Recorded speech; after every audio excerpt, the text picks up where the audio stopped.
एक नन्ही जिज्ञासु बिल्ली जिसका नाम किकी था, उसे घूमना बहुत पसंद था। एक दिन एक रंगीन तितली का पीछा करते हुए वो अपने घर से बहुत दूर एक घने जंगल में भटक गई।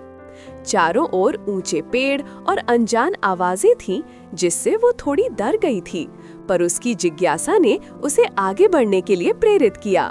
चलते चलते किकी एक छोटे से झरने के पास पहुंची। पानी की मधुर ध्वनि के पीछे उसे कुछ अजीब लगा। उसने जब ध्यान से पत्तों को हटाया तो देखा कि चट्टान में एक छोटा सा नक्काशीदार लकड़ी का दरवाजा छिपा हुआ था। ये दरवाजा इतना छोटा था कि केवल उसी के जैसा कोई प्राणी ही अंदर जा सकता था। हिम्मत करके किकी ने दरवाजे को धीरे से धकेला और वो खुल गया। अंदर एक संकरी सुरंग थी, जिसमें दीवारों पर लगे चमकीले मशरूम से नीली हरी रोशनी आ रही थी। हवा में मिट्टी और किसी मीठी चीज की गंध थी। किकी ने अपनी छोटी नाक सिकोड़ी और धीरे धीरे आगे बढ़ने लगी।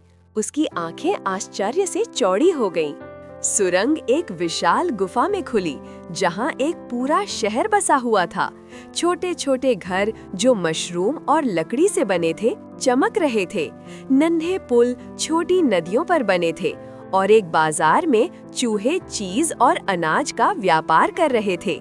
ये चूहों का गुप्त शहर मूषकगढ़ था। किकी आश्चर्य से सब कुछ देख रही थी। किकी को देखते ही शहर में भगदड़ मच गई। एक विशाल राक्षस! एक चूहा चिल्लाया और सारे चूहे डरकर अपने घरों में छिप गए। पूरा बाजार एक पल में खाली हो गया। बेचारी किकी अकेली खड़ी रह गई। उसे समझ नहीं आ रहा था कि सब उससे क्यों डर रहे हैं। वो तो बस दोस्त बनाना चाहती थी। तभी एक बूढ़ा और बुद्धिमान चूहा, जिसकी सफेद मूछें थी और जो एक छड़ी लेकर चलता था, सामने आया। उसका नाम ऋषि था। उसने किकी की डरी हुई आंखों में देखा और समझ गया कि यह कोई राक्षस नहीं, बल्कि एक खोया हुआ बच्चा है।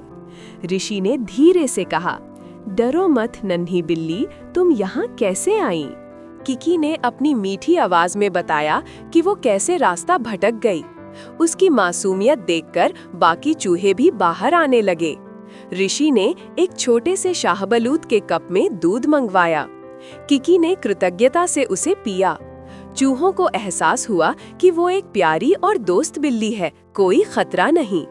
जल्द ही किकी छोटे चूहों के साथ घुल मिल गई। वे मशरूम के घरों के बीच लुका छिपी खेलने लगे। किकी धीरे धीरे चलती ताकि किसी को चोट न लगे और चूहे उसकी पूंछ के साथ खेलते। मूषकगढ़ का डर अब हंसी और खुशी में बदल गया था। शहर में एक अनोखी दोस्ती की शुरुआत हुई थी। अचानक शहर की बत्तियां टिमटिमाने लगी। शहर को बिजली देने वाली नदी एक बड़े पत्थर से रुक गई थी। चूहे उसे हिलाने के लिए बहुत छोटे थे। किकी, जो उनसे बड़ी और मजबूत थी, आगे बढ़ी। उसने अपने पंजों से पत्थर को धक्का दिया और कुछ ही कोशिशों में उसे रास्ते से हटा दिया। नदी फिर से बहने लगी और शहर रोशन हो गया। सभी चूहों ने की चिल्लाकर उसका धन्यवाद किया। वो उनकी हीरो बन गई थी। ऋषि ने उसे घर वापस जाने का एक गुप्त और सुरक्षित रास्ता दिखाया। उन्होंने वादा किया कि वे हमेशा दोस्त रहेंगे और उससे मिलने जरूर आएंगे।